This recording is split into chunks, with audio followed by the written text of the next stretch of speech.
ये बच्चा तुम्हारा नहीं, नाजायज है। फिर क्या था, पति ने सुनते ही बिछा दी एक के बाद एक लाशें। नमस्कार दोस्तों, स्वागत है आप सभी का एक बार फिर से। बड़ी वारदात निकलकर सामने आ रही है हैदराबाद से, हैदराबाद के अब्दुल्लापुर मेट से, जहां पर एक महिला अपने पति के साथ में रहती थी। महिला को एक लड़की भी थी, वह लड़के का इंतजार कर रही थी। इस समय की बात है कि महिला अपने मायके चली जाती है। जिस समय पर महिला मायके जाती है, अपने पति को कहती है कि अब वह मायके से नहीं आएगी। जिस समय पर उसकी डिलीवरी हो जाएगी उसके बाद ही वह मायके से आएगी। इस बात में शुरुआती दौर में तो उसका पति धनराज भी हामी भरता है, पर अब जिस समय पर उसकी पत्नी को 2 से 3 महीने हो गए थे मायके में, अपनी पत्नी को बुलाने लगता है और कहता है कि यहाँ पर आकर रह लो, वहाँ पर मेरा मन नहीं लग रहा। मुझे बार बार तुम पर शक हो रहा है कि हो सकता है तुम्हारा वहाँ पर कोई प्रेमी हो। पत्नी लावण्य अपने पति को समझाती रहती है, पर धनराज कहाँ मानने वाला था। अपनी पत्नी पर लगातार दबाव बनाता रहता है।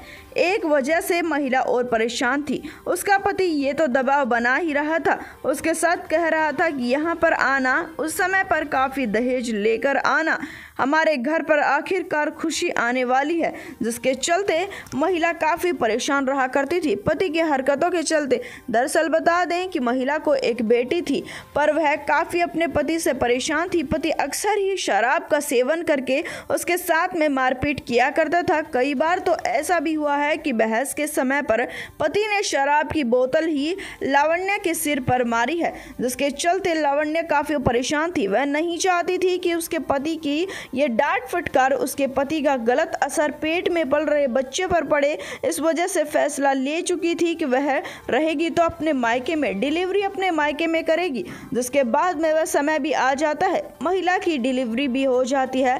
अब उसका जो लड़का था वह करीबन 45 दिन का हो चुका था। आज की बात है कि वह अपने घर पर लौटती है। आज पति काफ़ी अपनी पत्नी से नाराज़ था, क्योंकि 3 से 4 दिन पहले फ़ोन पर बहस हुई थी दोनों की, और उस समय पर बहस काफ़ी बढ़ गई थी।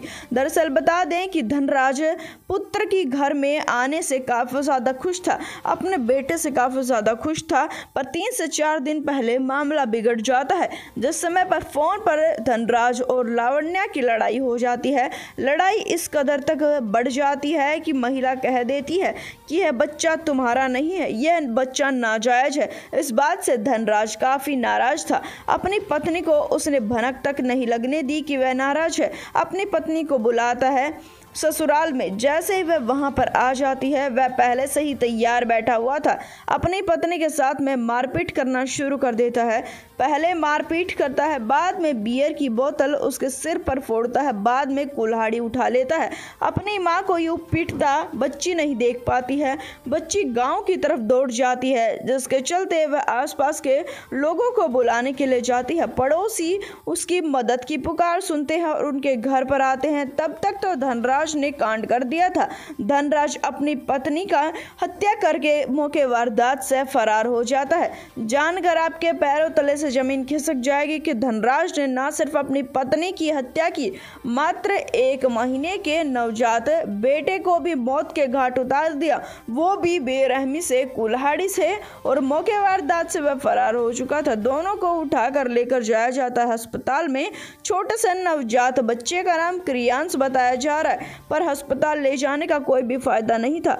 दोनों की मौत हो चुकी थी। जिसके बाद में पुलिस को ये सूचना दी जाती है। पुलिस मौके वारदात पर पहुंचती है, लाश को कब्जे में लेती है। उसके पति के बारे में लगातार छापेमारी कर रही थी, उसे ढूंढने का प्रयास कर रही थी। फिर वह मिल भी जाता है। उससे इस बारे में पूछा जाता है तो उसने ये बताया कि मेरी पत्नी ही हत्या के लिए जिम्मेदार है। उसने कहा कि मेरी पत्नी ने मुझे कहा था कि यह बच्चा मेरा नहीं है, यह नवजात है। बार बार ताने दे रही थी, मुझे उकसा रही थी और मैंने उसकी हत्या कर दी।